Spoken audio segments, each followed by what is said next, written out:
नागपुर की यशोधरनगर police station ने ठगी करने वाले एक ऐसे गिरोह का भंडाफोड़ किया है जो खुद को सरकारी अधिकारी बताकर लोगों को अपना शिकार बनाता था। इस गिरोह ने आदिवासी विभाग के गोदाम में पड़े अनाज को सस्ते दामों में दिलाने का झांसा देकर एक व्यक्ति से करीब 8,88,500 रुपए की ठगी की है। पुलिस के मुताबिक शिकायतकर्ता शमसुद्दीन अंसारी ने पुलिस को बताया कि आरोपी इमरान खान वल्द इस्माइल खान पठान और उसके साथियों ने उसे विश्वास में लिया कि आदिवासी विभाग के पास 90 टन चावल और 5 टन तुअर दाल डिस्पोजल के लिए पेंडिंग है। आरोपियों ने खुद को सरकारी विभाग का बड़ा अफसर बताया और सस्ते रेट पर यह अनाज दिलाने का वादा किया। यशोधरनगर पुलिस ने मामला दर्ज करते हुए अब तक 5 आरोपियों को गिरफ्तार कर लिया है। पुलिस के अनुसार मुख्य आरोपी इमरान खान पर पहले भी धोखाधड़ी के कई मामले दर्ज हैं। आगे की जांच यशोधरनगर पुलिस कर रही है।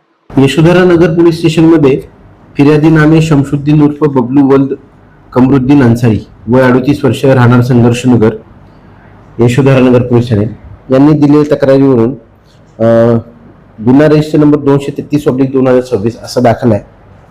सदर प्रकरणात आरोपी इम्रान खान वल्द इस्माइल खान पठाण राहणार रामटेक नागपूर यांनी फिर्यादीस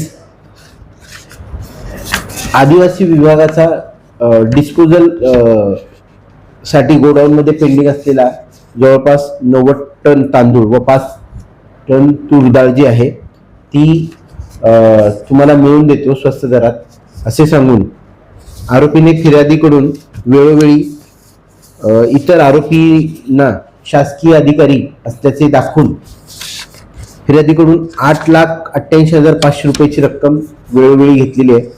सदर प्रकरणात अर्ज चौकशी होऊन गुन्हा नोंद करण्यात आला होता। सदर प्रकरणात आतापर्यंत एकूण 5 आरोपी अटक करण्यात आलेले आहेत। माननीय न्यायालयात आज त्यांना अटक हजर करून आरोपींचा पोलीस कस्टडी रिमांड मंजूर करून घेऊन पुढील गुन्ह्याचा तपास करत आहोत। यामध्ये मुख्य जो आरोपी आहे त्याचं नाव आहे इम्रान खान वल्द इस्माइल खान पठाण वय 40 वर्षे। याच्यावर अशाच फसवणुकीचे यापूर्वीचे देखील गुन्हे नोंद आहेत।